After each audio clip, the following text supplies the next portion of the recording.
There's just so like buckets. Something that is not sexy. It's not sexy, but you need it. Hello, I'm Brandon Lorick. My name is Keith Millender. And this is Tank Talks, presented by The Color Red. That's right, The Color Red. I got a kind of a crimson going on. The crimson chin. I got a checkered pattern, as some people call it. You look like you. Now, if this table was made of wood, I could say something about. Look, you look like you cut down the tree that made this table, but this table is not made of wood, so I can't say that. I could just do a nice hour-long expose on different woods. Let's just insert Lumberjack Thing here. Lumberjack joke. Oh! That's funny. And the audience laughed as well. I'd like if you really did that. Like, it's just this, and then later on it's just like you at home being like, and then we cut back in, we laugh, and like, oh, that was a clever joke that you just said, Keith. Wouldn't you hate it if I actually laughed like, oh! I would mock you behind your back. Oh! That's funny. Sorry, I won't do that anymore. Well, Keith, what are we doing today? Today we're talking about inventions. And I was going to try to lead in, but I did not do any preparation for a lead in. So a segue. Right in. The motif, the theme of our show is segue. I ran right down the segue. You sure did. No, you didn't. We can't talk about the segue stuff anymore. Brandon doesn't know what segues are. The spelling. Wait, we agreed that the moving one was still a segue, no, right? We did not agree on that. We did not. There are only two segues, and I'm pretty sure they're spelled differently. So we settled on that I don't think we settled on anything. If you're going up, it's the escalator. If you go down, it's the de-escalator. Still an escalator. I think it's just going in reverse. And then a moving sidewalk is the other thing? Yes, that's a moving sidewalk. Okay. That's what I believe. Now, do I know the technical terms? No. But I think that it's definitely not de-escalator. De-escalator, you need to throw that out. You have to do that. How can you escalate if you're going down? It would be like a descender, probably, not a de-escalator. I think it's the de-escalator. Well, you can think that. The same guy So are we trying to suggest that a different machine. Guy invented the one that goes up and down? No, yeah, it is. It's the same machine. Well, I mean, why does it have a different name? Exactly. That's like it's on like the car. Call a car a goer. And that's like some guy saying, "Hey, I made this device that can control the temperature of a car. I call it the heater." And then it's like, "Oh well, it's a little hot in here." And someone says, "Oh well, turn up the heater." No, it's the heater and the cooler. I'm just saying they tend to occupy the same space. Not all. It's like a lot of times you'll have an escalator side by side, one going up, one going down. So really you could say both sides of the escalator compose one escalator, maybe. I don't know. We don't need to be talking about this. If you're escalating. But the point remains... See, right now you are escalating and I'm de-escalating. The point remains that none of what we're talking about is called a segue. But segways are inventions. Correct. Much like the de-escalator. Yes, and that's what we're talking about today. But the camera's going to die, so we're going to pause and then be right back. So during our break, we did some research, and both of them are called the escalator, and they were invented by Nathan Ames. Nathan Ames. Because they were invented where places where lifting stuff would be impractical. Right. He also pointed out that a broken escalator can still serve as a staircase. So, multi-use tool? I think so. That is true. What if you get to the top of the escalator and it just breaks loose and you go like right back down? Then you say, "To be there." Yeah, dude. What the heck are we doing on this show today? We're wasting people's time. We're going to be talking about inventions. What are the best inventions?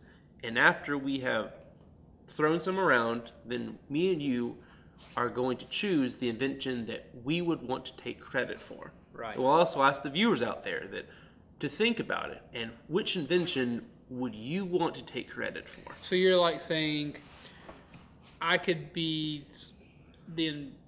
trade out with Eli Whitney, and I could be the inventor of the cotton gin. Stethoscopes? Stethoscope. Chairs? Don't know who invented that. I don't either. But I mean, you couldn't say you could be the inventor of plants.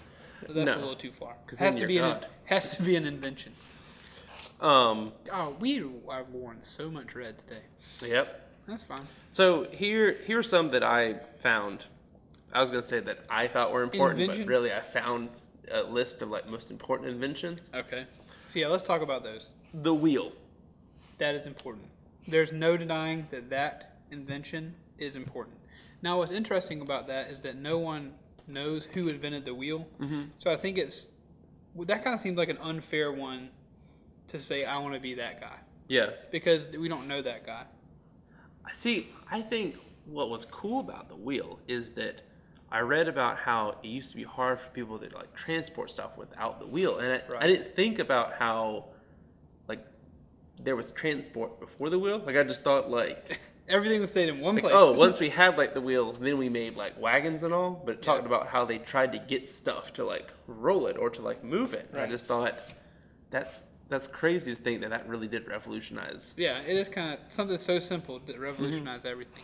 But I think that's one that, not that you were trying to choose it, but I think inventions like that we can't already pinpoint someone who invented it. Like there's so many things in our everyday life that we can't point to who invented it. I think it'd be unfair to choose that, because then everybody would be like, "Oh, thank God for Brandon, I can drive this car."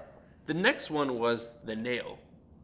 Man, I feel like it's important, but it's not as attractive as the wheel. It's not as sexy as the wheel. The nail is not as sexy as the wheel, but it is. I never thought about that. That's so important.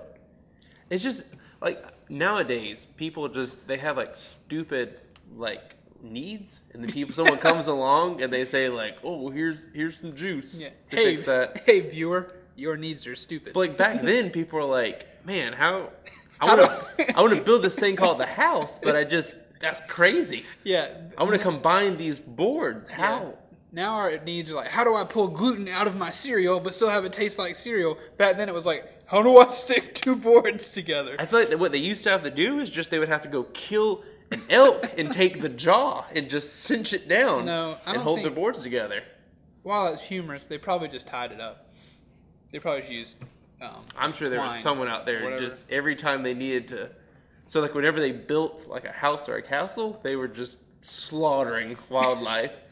I think that your ancestors who thought that was a good idea. Well, there's no way your ancestors didn't procreate, but there were people back there who had those thoughts, and I don't think that they were able to reproduce. Like you had like the really high class people had like the elk and like the camel jaws, but then like the lower class people had to like form it out of like 1,000 crickets.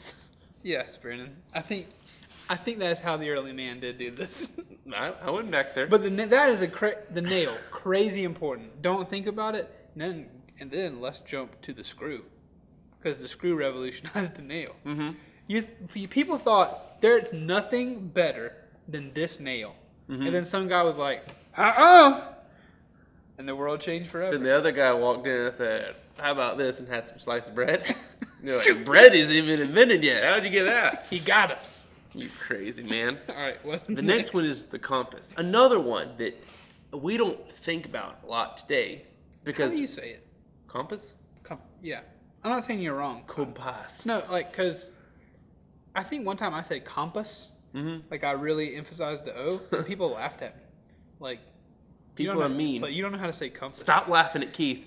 Stop, please. That's what TikTok's all about, is just spreading. No, I'm sorry. I didn't mean to interrupt you, but that was interesting to me. Because I was thinking about, like, at first I thought, well, I don't just walk around with a compass, so like that's not important. But I was thinking, no, like it's the idea. Like someone had this idea of, I keep like my siblings, they keep getting lost and dying in the woods. Yeah. If they would just go north, they would find town. If they could just know where they were. Could you imagine?